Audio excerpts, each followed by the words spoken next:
హైదరాబాద్లో రెవెన్యూ శాఖ మంత్రి పొంగులేటి సమీక్ష నిర్వహించారు. ధరణి భూభారతి అక్రమాలపై ప్రత్యేక కమిటీ ఏర్పాటు చేశారు. ధరణి ఫోరెన్సిక్ ఆడిట్లో వెలుగులోకి కీలక అంశాలు వచ్చాయి. ధరణి భద్రతా లోపాలను అక్రమ శక్తులు దుర్వినియోగం చేశాయి. భూభారతి పోర్టల్కు అదే తరహా ముప్పు ఉన్నట్లు గుర్తించారు. అక్రమాలకు బాధ్యుల గుర్తింపు, కఠిన చర్యలకు ప్రభుత్వం సిద్ధమైంది. భవిష్యత్తులో అక్రమాలు పునరావృతం కాకుండా నివారణ చర్యలు చేపట్టింది.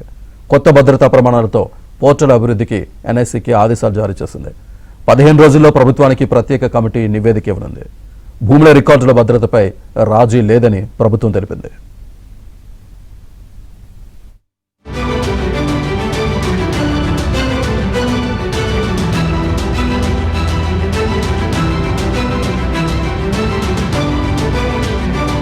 హైదరాబాద్లో రెవెన్యూ శాఖ మంత్రి పొంగులేటి సమీక్ష నిర్వహించారు. ధరణి భూభారతి అక్రమాలపై ప్రత్యేక కమిటీ ఏర్పాటు చేశారు. ధరణి ఫోరెన్సిక్ ఆడిట్లో వెలుగులోకి కీలక అంశాలు వచ్చాయి.